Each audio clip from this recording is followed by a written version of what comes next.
জুলাই আগস্টে এটা চূড়ান্ত রূপ লাভ করে। আমি আমার বক্তব্যের প্রারম্ভেই আজকে তাদের আত্মার মাগফিরাত কামনা করি।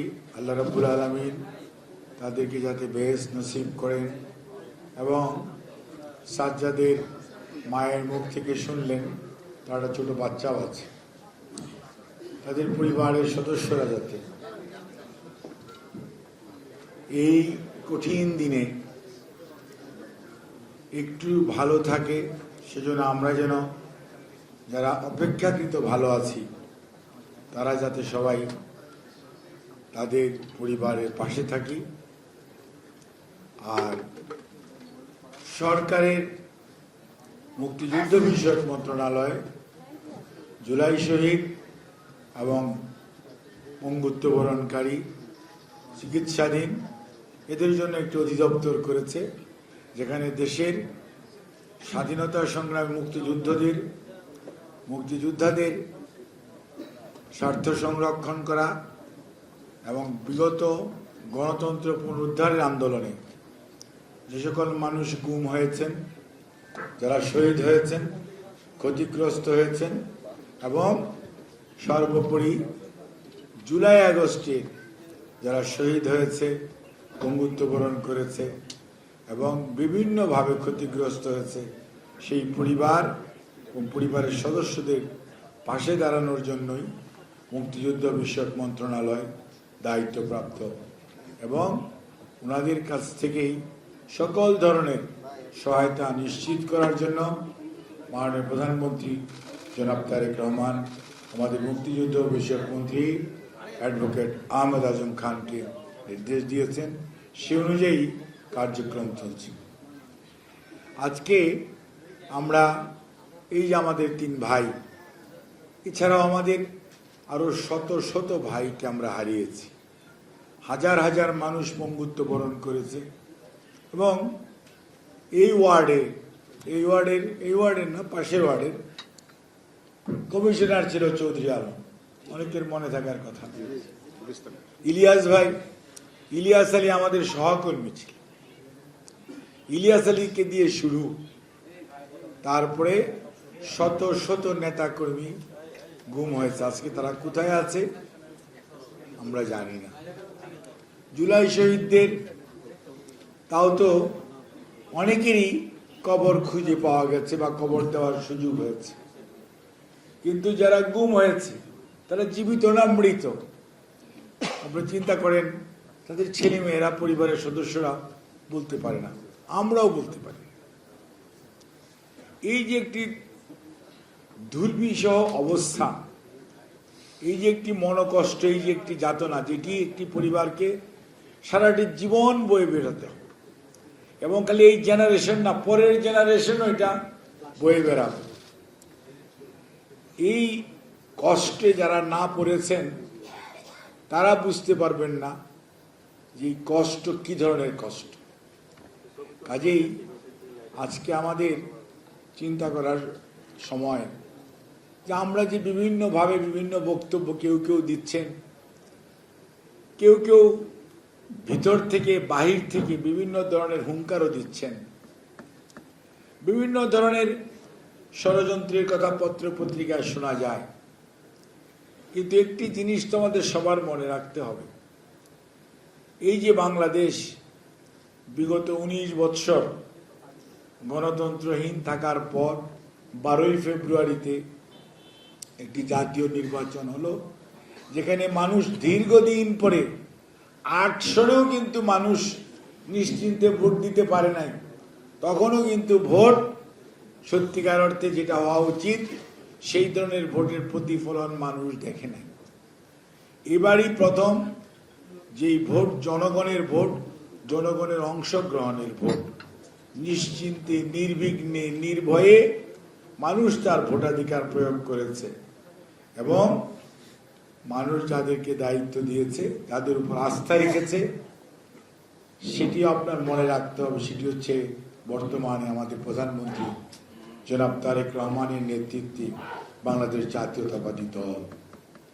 এবং এই দল দীর্ঘদিন যাবৎ গণতন্ত্র যখনই হোঁচট খেয়েছে, গণতন্ত্র যখনই বাধাগ্রস্ত হয়েছে, গণতন্ত্র যখনই ক্ষতিগ্রস্ত হয়েছে, দেশ যখন ক্ষতির সম্মুখীন হওয়ার সম্ভাবনা দেখে দিয়েছে, তখনই দেখেন ৭১-এর মার্চ মাস যখন কেউ কেউ পালিয়ে গেল, কেউ কেউ আত্মসমর্পণ করল, তখন যে মানুষটি আজকে এখানে ব্যারিস্টার মীর হেলাল আমাদের মাননীয় প্রতিমন্ত্রী মহোদয় উপস্থিত আছেন, এই চট্টগ্রাম থেকে যে মেজর ৮ম ইস্ট বেঙ্গল রেজিমেন্টের প্রথম আই দেন উই হিয়ার বলে যে স্বাধীনতার ঘোষণা এবং বিদ্রোহ সূচনা করলেন এবং রণাঙ্গনে ঝাঁপিয়ে পড়লেন অস্ত্র হাতে।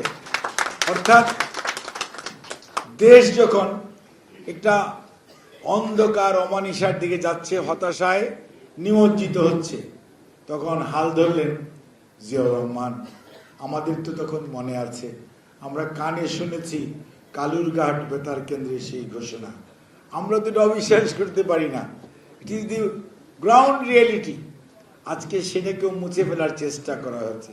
আবার দেখেন ৭৫-এর ৭ই নভেম্বর যখন আবারও বিশৃঙ্খলার করার চেষ্টা করা হয়েছে, দেশের স্বাধীনতা বিপন্ন হওয়ার উপক্রম হয়েছে, সিপাহী জনতা আস্থা রেখেছে ওই মানুষটির উপর, যে মানুষটি নির্ভয়ে এবং নির্বিঘ্নে স্বাধীনতার ঘোষণা দিয়েছিল, যে মানুষটির কোনো পিছু টান ছিল না, নিজের 2 নাবালক ছেলে বা সহধর্মিনীর কথা মনে রেখে যিনি পিছ পাওয়ান নাই দেশের দায়িত্ব পালন করতে, মানুষ কিন্তু আস্থা রেখেছে। তখন কিন্তু বিএনপি নামক কোনো দল ছিল না, কিন্তু জনগণের আস্থা ছিল, সিপাহী জনতার আস্থা ছিল সেই মেজর জেনারেল জিয়াউর রহমানের প্রতি, যাকে অন্তরীণ অর্থাৎ বন্দি অবস্থা থেকে বের করে এনে দায়িত্ব দিয়েছিলেন দেশ পরিচালনার জন্য।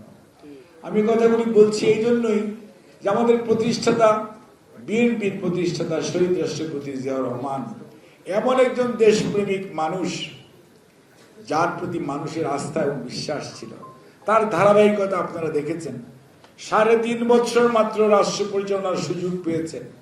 এমন কোন সেক্টর নেই যেখানে উনি ওনার হাতের ছোঁয়া রেখে যান নাই। দেশের উন্নয়নের জন্য, অর্থনৈতিক অগ্রগতির জন্য, সার্বভৌমত্ব রক্ষা করার জন্য উনি প্রতিটি ক্ষেত্রে ওনার দায়িত্ব পালন করেছেন, এবং যার জন্য আজকে বাংলাদেশকে আমরা বলি যে আধুনিক বাংলাদেশের জনকের নাম শহীদ জিয়াউর রহমান। আর তারই ধারাবাহিকতায় দেশনেত্রী বেগম খালেদা জিয়া, আপনি দেখেন সারা দেশ ঘুরে বেরিয়েছেন এবং দেশ দলকে জনগণের দলে পরিণত করেছেন, এবং 91-এর সেই অবাধ নির্বাচনে আবারও দেশের মানুষের ভালোবাসায় সিক্ত হয়ে এই দেশ পরিচালনার দায়িত্ব পেয়েছিলেন বিএনপি তথা দেশনেত্রী বেগম খালেদা জিয়া। অর্থাৎ যখনই 90-এর স্বৈরাচার বিরোধী আন্দোলনের পর, সেই সময় আপনারা এখানে, আমরা এখানে অনেকেই আমরা মাঠে ছিলাম, সেই সময়ও মানুষ আস্থা রেখেছিল যেই দলের প্রতি, সেটি হচ্ছে বিএনপি। এবং পরবর্তীতে আজকে যখনই দেশের মানুষ সুযোগ পেয়েছে, অনেক ষড়যন্ত্র হয়েছে। আজকে যারা বিভিন্ন কথা বলেন, 94-এর কথা আপনাদের মনে থাকার কথা অনেকেরই, অনেকে সবাই মিলে আন্দোলন করেছেন, 174 দিন হরতাল করেছেন, এবং কিন্তু বিএনপি তার যে দায়িত্ব অর্থাৎ নির্দলীয় নিরপেক্ষ সরকারের অধীন জাতীয় নির্বাচনের ব্যবস্থা করা, সেইটি যখন করেছে, তারপরে জাতীয় নির্বাচন হয়েছে। বিএনপি কিন্তু দেশের প্রতি, দেশের মানুষের প্রতি যে কর্তব্য, সেটা থেকে বিন্দুমাত্র পিছপা হয়নি। বিএনপি দলগতভাবে ক্ষতিগ্রস্ত হয়েছে, কিন্তু কখনোই ক্ষমতাকে আঁকড়ে ধরে রাখার চেষ্টা বিএনপি করে নাই। বিএনপির মধ্যে জনমতের প্রতি শ্রদ্ধা ছিল, কোন ধরনের স্বৈরাচারী মানসিকতা ছিল। কিন্তু আমরা 111-এর পরে দেখলাম যারা ক্ষমতায় আসলেন তারা ষড়যন্ত্র করে একটি দলকে ক্ষমতায় বসালেন, এবং পরবর্তীতে তারা বিগত দীর্ঘ সময় কোনো ভোটের প্রয়োজন পড়ে না। আপনি দেখেন কি একটি সমাজ এমন ছিল, ভোট কেন্দ্রে ভোটার নাই, তার প্রতিও নির্বাচন হয়ে যায় এবং তারা দেশ পরিচালনা করে। দিনের ভোট রাতে হয়ে যায়, কোনো লজ্জা নাই। এবং আজকের যে মিডিয়া এত কথা বলতেছেন, দেখাতে পারছেন, তখন সব রেকর্ড আছে, দেখাতে পারেন না। কারণ দেশে এমন একটি শাসন ব্যবস্থা কায়েম করা হয়েছিল যে সাগররুনির বিচার আজও হয়নি, চার্জশিটটা দাখিল হয় নাই, 120 বারের বেশি এটি পিছিয়ে গেছে। অর্থাৎ মানুষের কণ্ঠ রোধ করা হয়েছে, মত প্রকাশের স্বাধীনতা এবং রাজনৈতিক স্বাধীনতা টোটালি টুটি চেপে ধরা হয়েছিল। এমন একটি অবস্থা 2024-এর 7ই জানুয়ারির কথাই বলেন, সেই নির্বাচনও এমন হলো যে কোনো প্রার্থী পাওয়া যায় না। আর সেই 24-এর তার পরবর্তীতে আন্দোলন একটার পর একটা চলতে চলতে তার চূড়ান্ত রূপ লাভ করল। আর এই যে দুধ কলা দিয়ে যাদেরকে পুষলেন, যাদেরকে পালন করলেন, তারা কি শেষ বিচারে কাছে থাকতে পারলো? আপনাকে কোনো প্রোটেকশন দিল? এই থেকে শিক্ষা হচ্ছে এই যে আপনি যদি জনগণের পাশে না থাকেন, আপনি যে কোনোভাবেই হোক, যত প্রশাসনের কথা শুনেছি, অনেক বাহিনীর কথা শুনেছি, অনেক আপনার মানুষের কথা শুনেছি, অনেক পদোন্নতির কথা শুনেছি, কিন্তু শেষ পর্যন্ত কাচের ঘরের মতো সব ভেঙে পালিয়ে যেতে হয়েছে জীবন বাঁচানোর তাগিদে। অর্থাৎ জনগণের পাশে যদি না থাকা যায়, জনগণের ভালোবাসা যদি অর্জন করা না যায়, তাহলে মারা গেলে যেমন জানাজা পাবেন কি পাবেন না এরকম অনিশ্চয়তা দেখা দেয়, এবং দেশ ক্ষমতায় না থাকলে জীবনটা বাঁচবে কি বাঁচবেন এরকম অনিশ্চয়তা দেখা দেয়। ঠিক একইভাবে জনগণের ভালোবাসা না থাকলে, জনগণের ভালোবাসা না পেলে কি অবস্থা হয় এটি দেখেন। আর পক্ষান্তরে তার যে চরিত্র যদি দেখেন, শহীদ রাষ্ট্রপতি জিয়াউর রহমানকে বিরুদ্ধে ষড়যন্ত্র হয়েছে, শাহাদাত বরণ করেছেন 30 মে 81, কিন্তু তার প্রতি মানুষের যে শ্রদ্ধা এবং ভালোবাসা মানুষ উজাড় করে দিয়েছে মানিক মেহবিনুর সেই জানাজা। আর দেশনেত্রীকে আপনারা এত কষ্ট দিয়েছেন, চিকিৎসার জন্য সুযোগ দেন নাই, বাইরে যেতে যাওয়ার সুযোগ দেওয়া হয় নাই, মিথ্যা ষড়যন্ত্র মামলা দিয়ে উনাকে আটক করেছেন শুধুমাত্র জনমতকে চাপ দাবিয়ে রাখার জন্য। কিন্তু আল্লাহর কি মেহেরবানি, গত 30 ডিসেম্বর উনি যখন ইন্তেকাল করেছেন এবং ওনার ইন্তেকালের পরে সারা দেশের মানুষ দেশনেত্রী বেগম খালেদা জিয়ার কফিনের পাশে দাঁড়িয়েছে এবং দেশের মানুষের শ্রদ্ধা ভালোবাসায় সিক্ত হয়ে দেশনেত্রী আজকে কোথায়? আর যারা গর্ব করেছিলেন, দম্ভ করেছিলেন, তাদের অবস্থান আজকে কোথায়?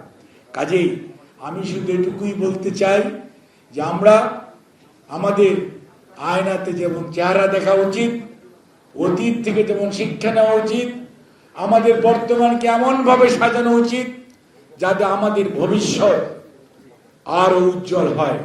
কোনো অবস্থাতেই স্বৈরাচারের যেমন কোনো উত্থান হওয়ার সুযোগ থাকবে না, অন্যদিকে জনগণের অধিকার নিয়ে কেউ ছিনিমিনি খেলার যাতে সুযোগ না পায়, সেই দিকেও লক্ষ্য রাখার দায়িত্ব আমাদের, আপনাদের সবার। কাজেই মনে রাখতে হবে, যারা পালিয়ে গেছে তারা বসে নেই, যারা তাদের সাঙ্গপাঙ্গরা আশেপাশে আছে, আর যারা মনে করেছিলেন ষড়যন্ত্র করে 2009-এর মতো ক্ষমতায় চলে যাবেন, সেই ভাইদেরও বহু কষ্ট হচ্ছে, কারণ তাদের ষড়যন্ত্র জনগণ ব্যর্থ করে দিয়েছে।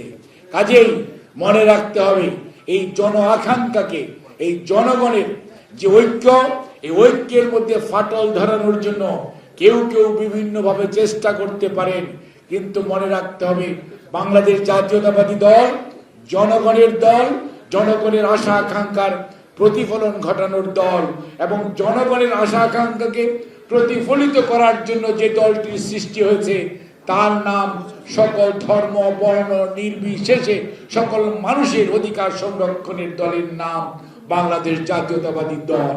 কাজে এই দল অতীতে যেমন তার অতীত রয়েছে, তার যেমন বর্তমান, ইনশাআল্লাহ আমাদের বর্তমান প্রধানমন্ত্রী জনাব তারেক রহমানের নেতৃত্বে বাংলাদেশের আগামীর বাংলাদেশ অর্থাৎ একটি মানবিক এবং অন্তর্ভুক্তিমূলক বাংলাদেশ হবে, যেখানে সুশাসন থাকবে, অন্যায় দুর্নীতি স্বৈরাচারের কোনো সুযোগ থাকবে না এবং মানুষ মাথা উঁচু করে থাকবে। এইরকম একটি বাংলাদেশ যদি আমরা বিনির্মাণ করতে পারি, তাহলে সাজ্জাদ বলেন, সেলিম তালুকদার বলেন, আর ইঞ্জিনিয়ার আতিক বলেন, অর্থাৎ আমাদের শত শহীদ শত ঘুমের যে আজকে আমরা যাতনা বহন করছি, সেটি থেকে আমরা বেরিয়ে আসতে পারবো। দেশের মানুষ মুক্তি পাবে এবং দেশের মানুষ সেই প্রতিজ্ঞায়। আপনাদের সবাইকে অনেক অনেক ধন্যবাদ। আল্লাহ হাফেজ।